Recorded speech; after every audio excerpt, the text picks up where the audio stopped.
Trio FNCS is back in 2025, but before the next great team rises, we need to settle something. Who is the greatest trio of all time? The trio's game mode dates back to the first FNCS in Season X, returning exactly 1 year later in Stark Season, then becoming the main mode for all of 2021.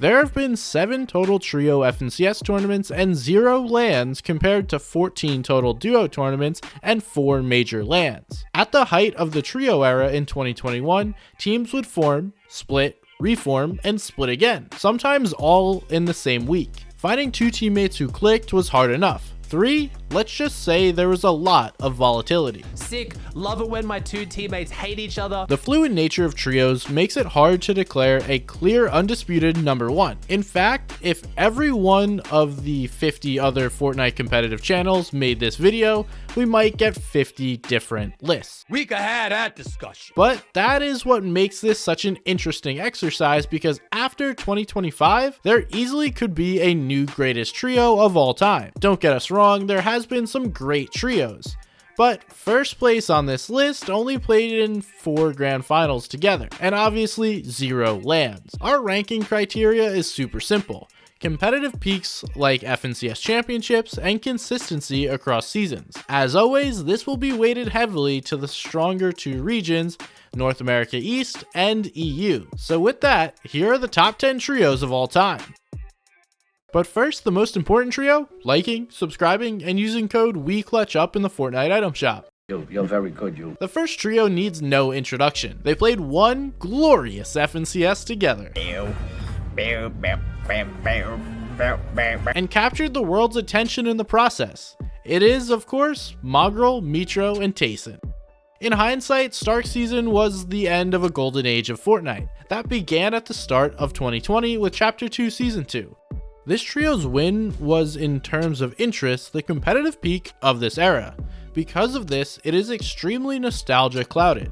And they're also a 1-season wonder. But now that we have exposed the flaws, let's talk about what made this trio so special, and why they belong on this list. In the lead up to Grand Finals, they needed to alpha their drop spot, Stark Industries, one of the most powerful spots in the game's history, which they did, memorably. Despite off-spawn challenges, they were still very good, winning cash cups and playing well through qualifiers, mostly achieving top 5s and 10s. Since almost all of this was streamed and Mongrel and Mitro are Mongrel and Mitro, the world got a glimpse into a hilariously dysfunctional team dynamic. Ooh, Tayson wants to do the God IGL. Do we listen to the IGL, Tayson? They had tier 1 entertainment value, but they were also very good.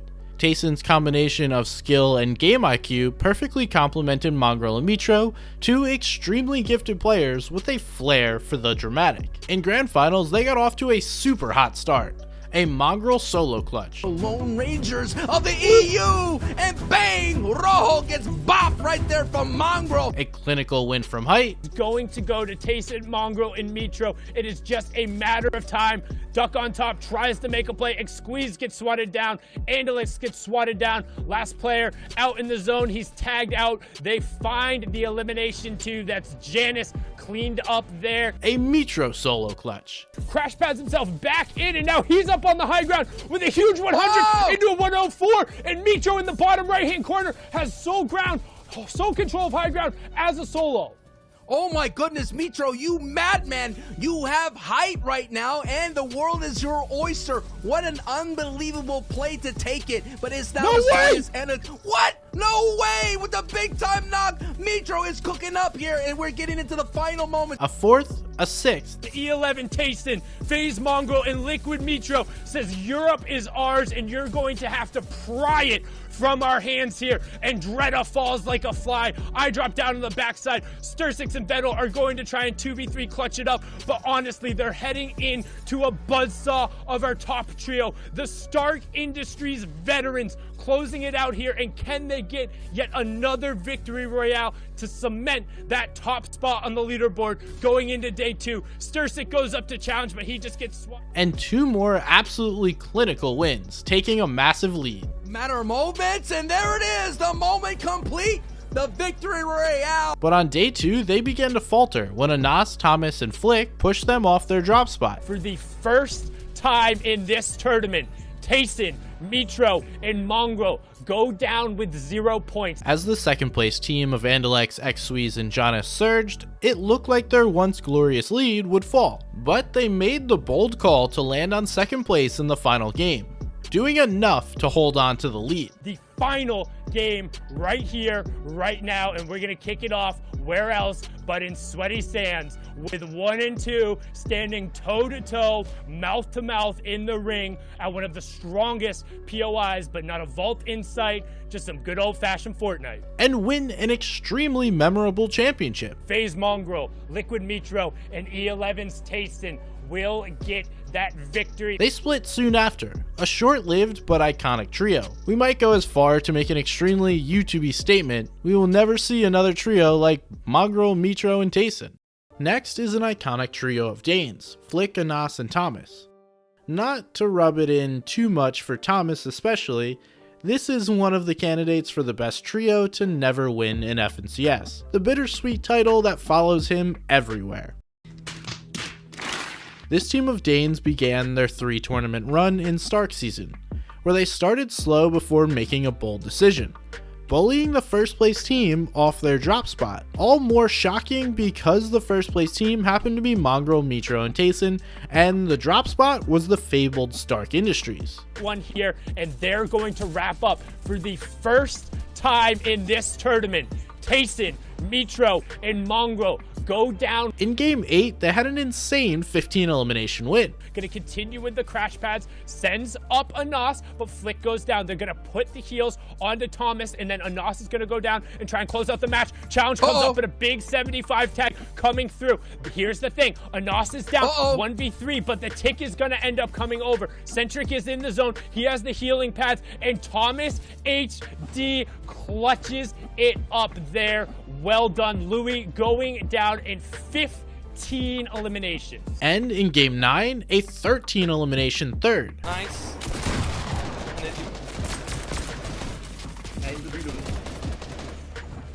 Bare tab. Måske bare tab til heal op, og så han dør. Måske bare sikre top 2 med bandagegun. Der er crash pads. Nice! This bold decision and 2 incredible games surged them to 3rd in one of Fortnite's most famous tournaments. And in the next FNCS Chapter 2 Season 5, it would get even better. After tons of highlights, this tournament did have Thomas HD and snipers in it after all. That RPG goes right against Thomas HD's trio here, who are 19 below the Thomas! In game 12, the second place team of Adil, No Riley, and Reason went down early. Tragedy struck because No Riley's game crashed. Thomas, Flick, and Anas had an outside shot of stealing the tournament. After a desperate push, they went down. And a team way up this list had an iconic winning moment. We saw a $100,000 box fight. Now we see a $100,000 rotation that's going to happen right in front of our eyes. You see Antics and Snazing went out in front of him. Now the lobby focus is real. Brick metal to hold it back as much as possible. Anything impossible. This is a dangerous bounce. They survive. They get some big tags from DKS, but DKS is now going down, but there's some big lobby folks for a moment here. And Thomas HC so far survivors, but look at it, Tayo. The tree slows them down, but so much siphon's coming through that fight. Blake is running as much as possible to get in. This is such a crazy rotation, and they're surviving. And now they're in the low ground in a decent tarp here.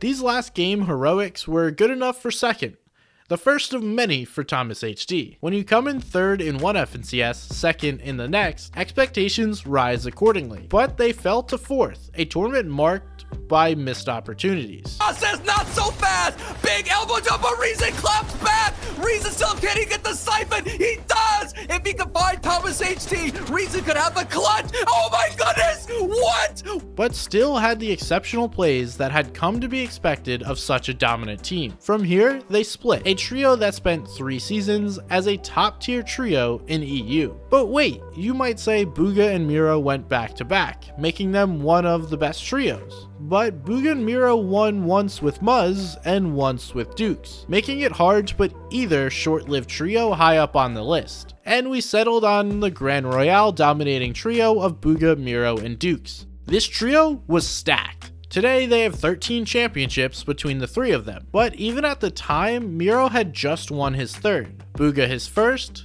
and Dukes his first. Oh! By 7 points! They clicked immediately. Wait. They traded. I got the body. Wait, Chomero, we fight on right. We go through right side. Claim this. Yo, bro, they traded right here. I know. Wait, I'm on.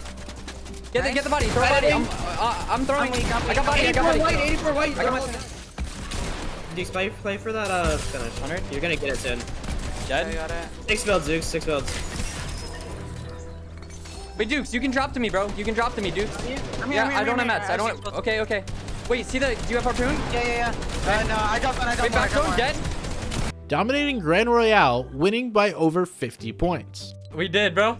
Let's go, baby. Dukes winning his second championship, and Booga and Miro going back to back. Booga, I believed in you, baby. This team dominated the extremely high stakes Grand Royale, and what turned out to be the last great trio tournament, as the next 12 FNCSs would all be duos. Had they played just one more FNCS, they could be way higher up on this list, but this is where they will have to settle as a short-lived super team. Chapter 2 Season 8 technically had 2 majors, a traditional FNCS and Grand Royale. This is the biggest event in 2021 and the biggest event since the Fortnite World Cup. A trio we will be seeing later on this list, Cammy, Seti, and Teak, dominated the first grand finals by so many points, a super team was created in response. Tayson, Hen, and Chapix had combined to win 4 out of the last 7 FNCSs on EU. We saw Tayson's new team. First look at one of the scariest teams on EU we've seen in a very long time. They went into one of the greatest lobbies in EU history with legends like Thomas HT, Queasy, Malabuka, Merstash, Cammy, Seti, Aqua, Jonas, Vadil, and Noah Riley, all at or to close their peaks. And they eked out the win in an epic tournament that saw a different first place trio in more than half the games. With points being worth 2x on day 2, their ability to perform under pressure really showed. Exchange here. Hen with no kind of white heels. He's going to have to go in with the way of the gun. Jumps in, dives in, gets a knock. Well done. Now he's going to get a second one. No, it is Floki, but Chapix is there. And with 11 eliminations. With solo clutches. And he splinters hide apart as well. What a nightmare run. What a great run, as well as Hen is trying to kind of duplicate that run, armed with the harpoon as well here. Benji Fishy's in the feed, Savage is in the feed, lighting up everything. So it's good to see those boys walking out of steamy stacks for all our eyes. And here, the young English Lord, Hen, with no builds, trying to sneak up on the full thing. He does get caught out. Clinical wins. Chaos in the replays of this in-game, but it was Hen, Chapix, and Tayson that were able to walk away with the eliminations and the victory out. They claimed to double the points, and I cannot wait to see what happens to the leaderboard. He's a believer. He just takes on almost both players, but Vadil is there. Mistimed shot at the end. They get second as the Height team. And so much more. This trio in hindsight was arguably the peak for these 3 legendary careers.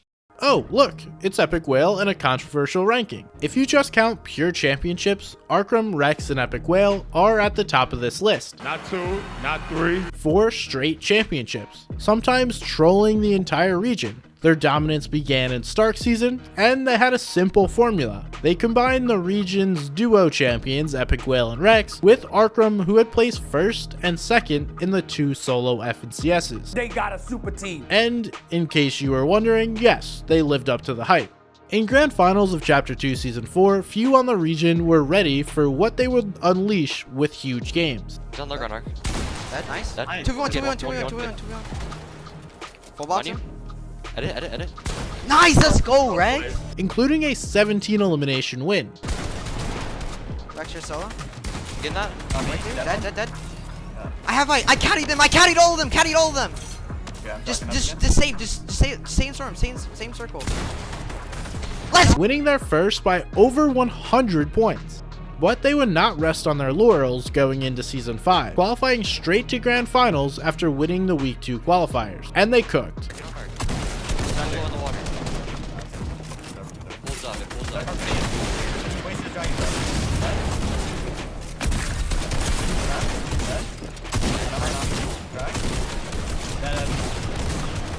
Type 0 mats. Top 3. Try and get top 2. Nice. Get my finish. Nice.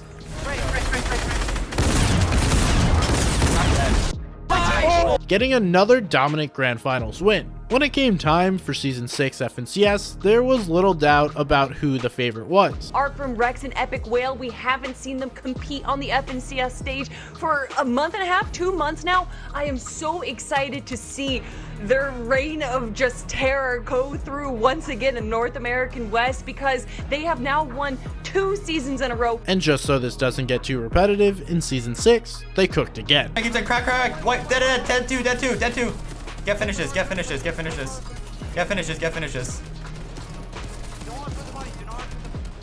I caught it. Dead. Got it.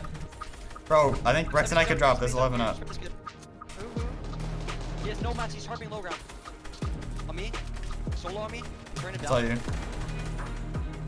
North side, northwest, he's in wood, arc. Dead. Nice harp. Win that. Arc, 4 flops. Can you drop me your spaz? There we go.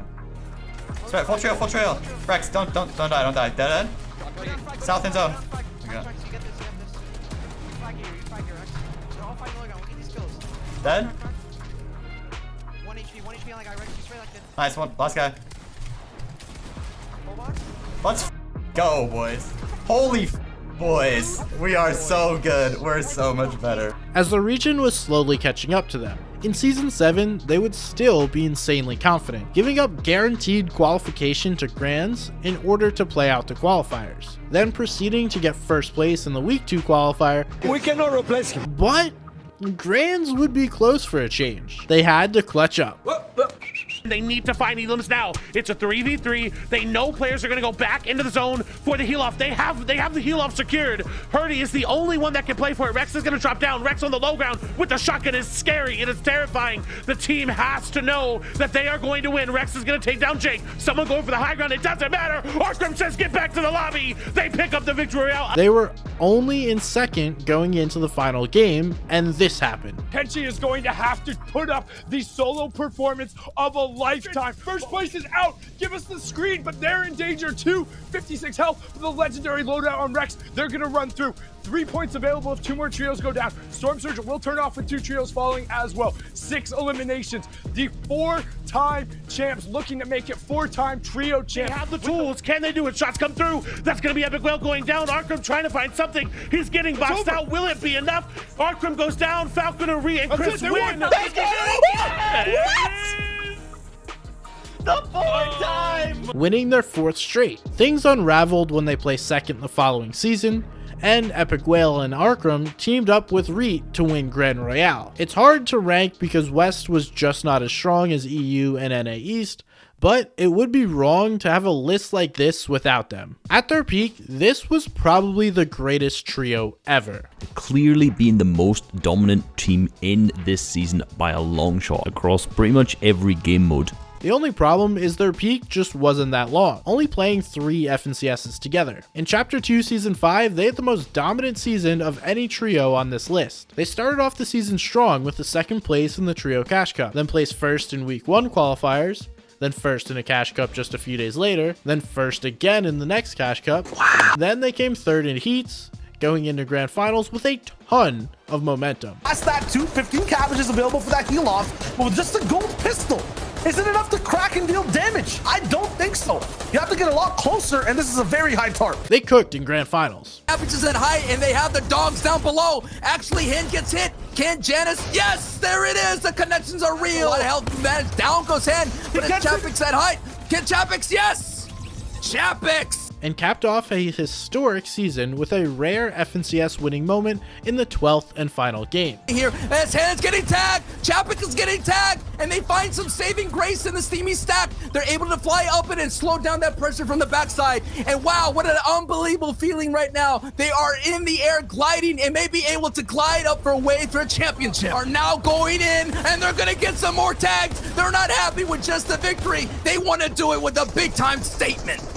And with that elimination, it will be a 2v2 all the way towards the very end. Seen it multiple times today, but this is for the lock-in. Big retake by Hen, unstoppable. And now dropping down onto iDrop with the big shot. 1, 2, 3 to the head. He's insane. Hen and Janice, alongside Chapix, have done it. The champions of Europe.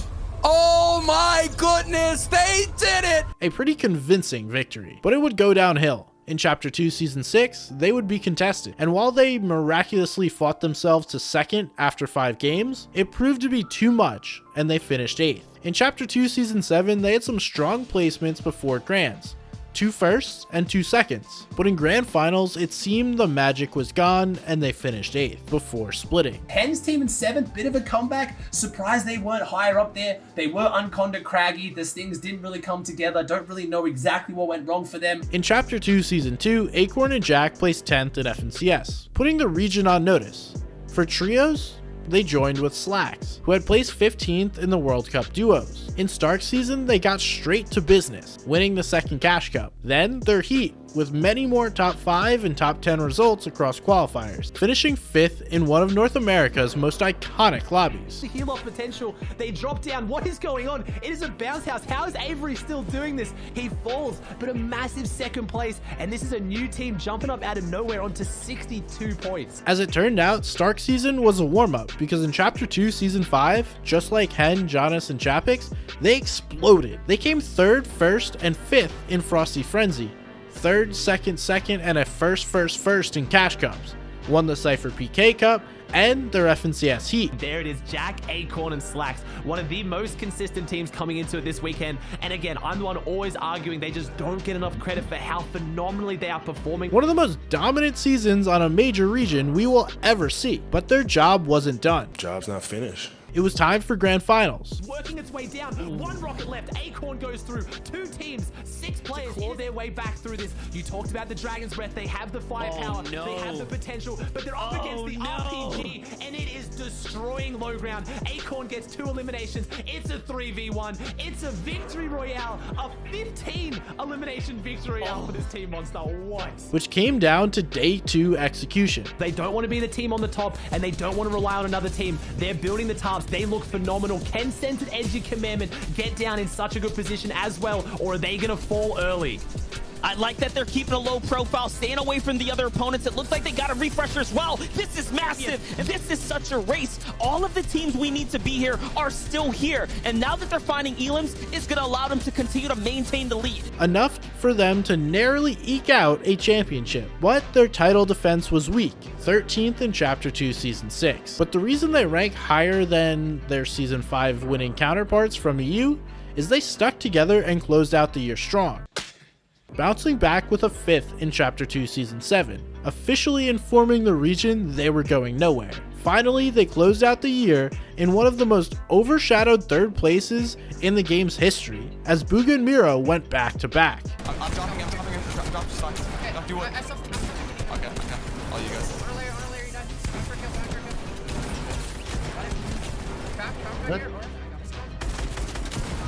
Nice! Go! A trio with an insane run of dominance and sneaky consistency, starting off the top 4. Cursed and consistent. Consistently cursed? We think just consistent will suffice. Scented, Edgy, and Commandment had one of the craziest streaks in FNCS history, 4 consecutive seconds. Like many of the trios on this list, they came together at the start of Stark season. Scented and Edgy wanted to prove themselves on a harder region after a successful run on NA West, and Commandment's career took off after 20th in World Cup solos. After initially trying to alpha the best POI of that season, Stark Industries, they moved to Misty Meadows, the spot they would settle into for their iconic run. Scented, Edgy, and Commandment are going to go back to Misty Meadow, leaving Booga, Jamper, and Avery to have Stark Industries all to themselves. They came into Grand Finals absolutely on fire, winning a qualifying week, a Cash Cup, and their Heat. In Grand Finals, they played consistently across the tournament, but had trouble wrangling first away from Day, Miro, and Reverse. 2v1. It's a 2v1. Someone from Booga, Jamper, and Avery's team is still alive up above. Do they have the health advantage? No, they jump down. The big shot, though. Scented trying to go around the outside, and he does. Scented finds every aspect of their gameplay here today, and that's exactly what Commandment needs to do, as Edgy has 1 elimination, and that looks like 2, so they're closing that gap now. Finishing 2nd, but establishing themselves among the region's royalty. The next season, they were straight to business, winning a Cash Cup and coming 2nd in their qualifier and their Heat. In Grand Finals, they again cooked, playing their patented low ground style. Scented mastering the Dragon's Breath shotgun, one of the strangest weapons in the game's history. Need to jump up here, the 3v3, and with two of the best teams in the business. Now it's a 2v2 as well. It's Edgy and Commandment. They've got to drop them down. Commandment has, he's got that big epic charge shotgun. Takes them out. Here it is, Commandment Edgy. You've lost your leader Scented. What can you do? Commandment being known as a tarper, but has some of the best fighting mechanics in the game. Gosh. And there it is, the big 70 tag, the big 142. Commandment leading the charge on the low ground with the builds, and now he leads the charge in the end game with the big charge shotgun. He's going to go up. He's going to stay in zone here, and they do. Commandment Scented Edgy with everything against them. I mean, right now it's Commandment, Scented, and Edgy. Taking a lead into game 11, but they went down early to Surge. This is it. First place is gone down. Scented, Edgy, Commandment go down here. 20 teams alive. They are out before placement points. Not being able to hang on in a pivotal game 12. You don't want to be here. He's got nowhere to go. He jumps. That's it. Oh, Second place is down. On to the next, where they would get even closer. And the second place curse, in our opinion, was the most painful. They auto-qualified for grand finals, so played in no heats or qualifiers, but still performed in cash cups. We're in a 3v1 low ground. I talked about they win tournaments, but it looks like they're going to win games as well. That is an 8 elimination victory out. In grand finals, again, they played amazingly. Vintage Commandment solo clutches. He's going to play the medkit. This is a very smart play. He'll stay in Storm, play the medkit, and then let players rotate in ahead of him. I believe he's gotten this off. Commandment does not miss these. Reverse goes down. So Commandment is outplaced reverse. That means I believe they're holding on to their first place. There are only 1 elimination difference. Commandment goes down. Taking a narrow lead into the 12th and final game. Oh, it's 4 points. Oh my God. Early in the game, they made a push on the team at Flush Factory and did not realize there was a third team there. I don't know if Scented, Edgy, Commandment knows there's another team here already. And Edgy, you have to do so much right now. Everything is on the line. This was such an uncharacteristic push. I don't think Scented knew there was another trio here. It's C-Scoped and Tragics. They are a fantastic fighting team right now. There are so many names in this one. That could have been it, Monster. Putting their game into shambles, and once again, falling to second. In Chapter 2, Season 7, they had a strong day 1, which found them in second. Starting to finish, Jays gets taken out. Edgy wins his one-on-one. Back over to the Storm here. He finds a second, and a third comes through. And just like that, 11 eliminations. And then a slow day 2, in which they did not manage to capitalize on a weak performance from the first place team. One last second place. They split the season after. Edgy and Commandment went on to win duo FNCSs. I have the pickaxe. Oh my God. Your winners are Duke and Edgy. Scented remained consistent but cursed, but did manage a third in the FNCS Invitational, the best of any North American team. Before we reveal the top 2, let's go through some honorable mentions. First is Zexro, Macwood, and Calculator, NA's first ever champions in Season X. Pop a bandage! Pop a bandage! Zexro, pop a bandage! Son, please!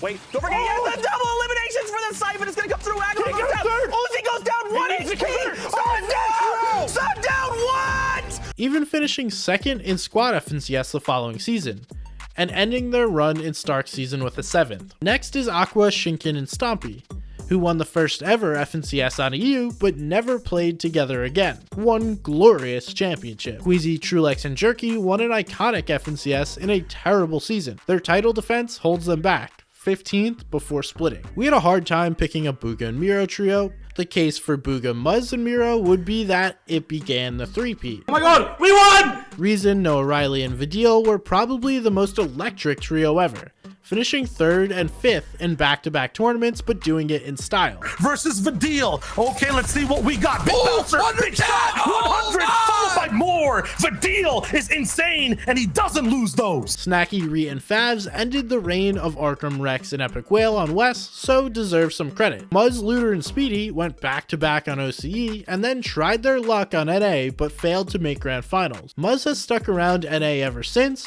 which has been a nice legacy of this team. Did you think we would actually have left them out? Mongrel, Mitro, and Benji Fishy, or MMB, dominated the lead up to grand finals in Season X, winning 3 out of the 5 qualifying weeks and their heat, but were griefed by Mex in grand finals. Okay, back to the list. Now for the second greatest trio ever, When Day, Miro, and Reverse won an FNCS in Stark season, it was shocking. But leading into FNCS, the signs were there. They got together for one Cash Cup in Chapter 2 Season 3 and came in second place. When the trios became the official mode in Season 4, it was pretty clear right away they had something special.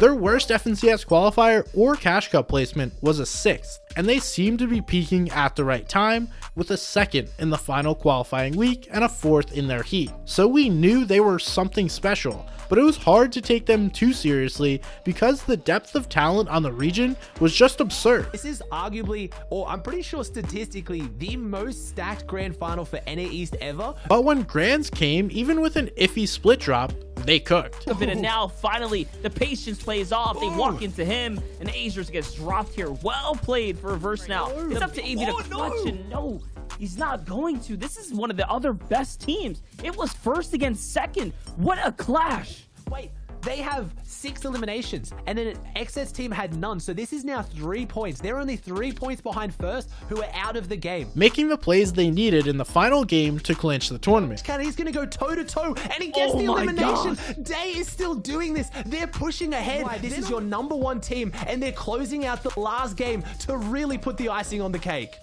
What an exciting way to close things out now, as Day is literally clutching for his squad. He's about to go up. He's about to show people what is all made of right now. He's got a couple of options here. Impacts in hand. Bandage Bazooka as well. He's going to jump into the mix though. Big 116. Can he get a follow-up here? Yes. There's going to be a player on the low ground, and he finally dropped. Top 4 for him. Winning their first FNCS.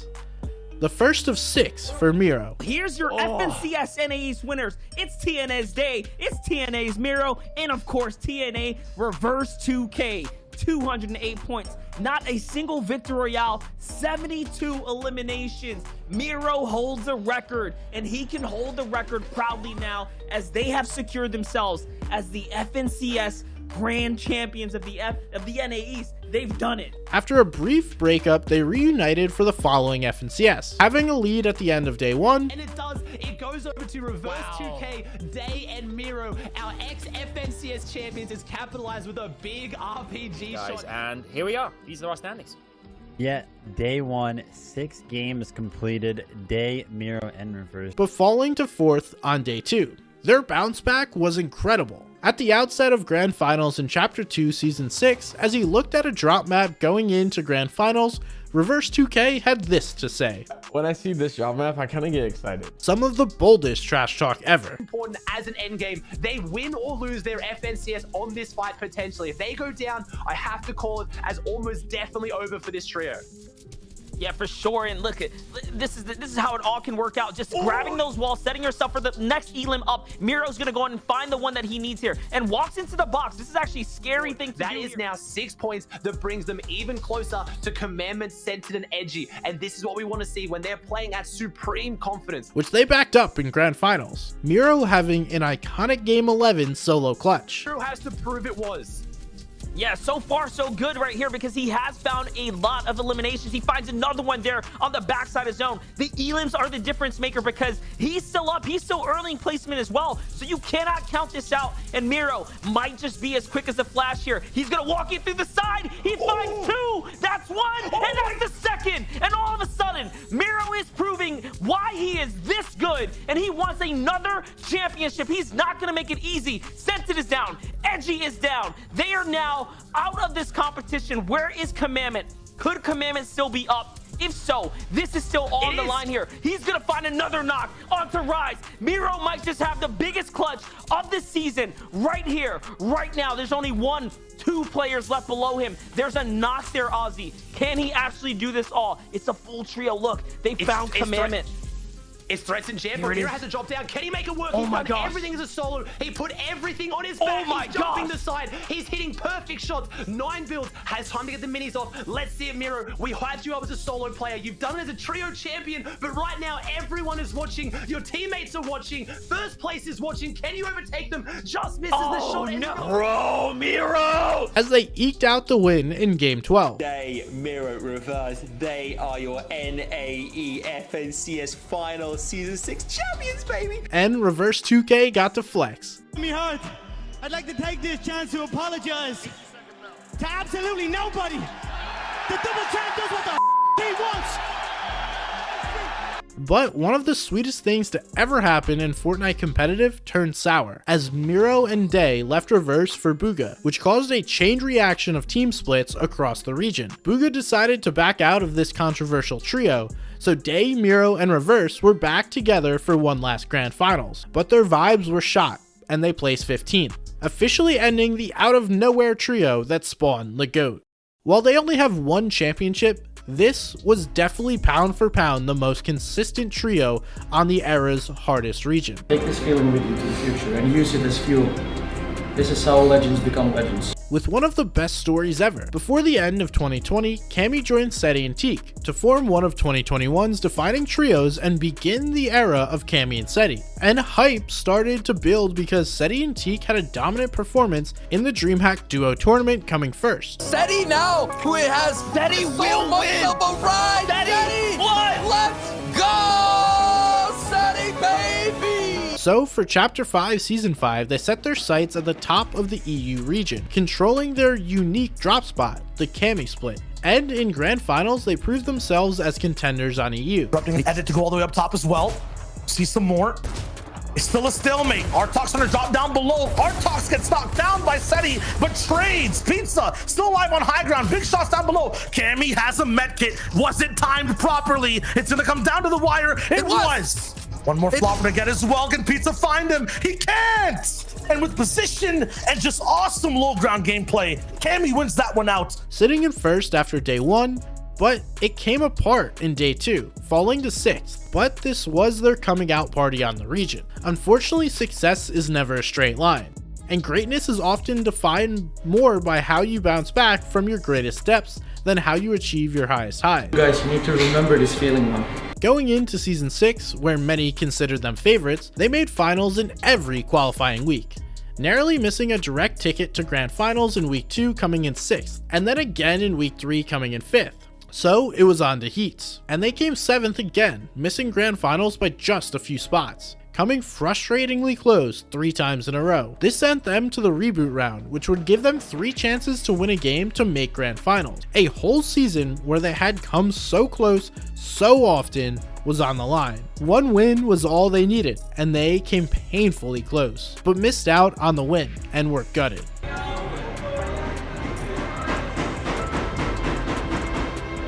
It's just one tournament. In Fortnite, we have so many tournaments. It's just one. It's just one. You're still the best.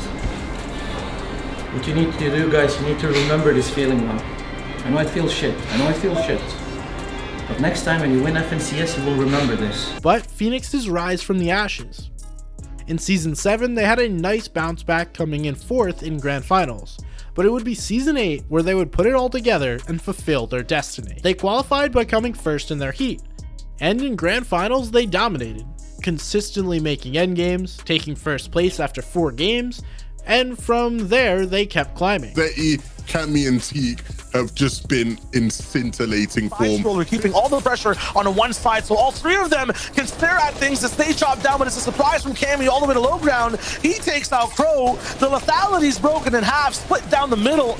It's going to be tough for the Spaniards, but so good for Seti, Teak, and Cammy overall. They push forward, have control of that low ground. High ground is still spraying, though, really putting down some pressure onto the backs. The overall build that Cammy has down to just 8. 3v3 final situation. We'll see exactly what these guys can do. They can barely even look up top to see where the shots are coming from. Foxy still has control with the buys, and Edison all the way up there, but are the light switches on? Are they ready to actually go and drop down for this? There's so much space to work with. Which angle will come through first? Cammy looking over for the right side. They're still not going down for the all-in. Really utilizing this bridge, making sure they don't fall down and have to play their game. Look at the instant 2 Elam. Cammy's just too good. Instead, he's there for the 3rd. Oh my goodness. On the bottom side, Teak is on a 1v1 by himself, but he wins those. Milwaukee, though, has the beam. Can he make it go home? Can he live the dream? Here it is, the baits, the shots. It's not going to really come through. Defensive opportunities, it's kind of over. It's too overwhelming. Winning by almost 100 points. One of the most dominant tournament wins ever on EU. They basked in their victory.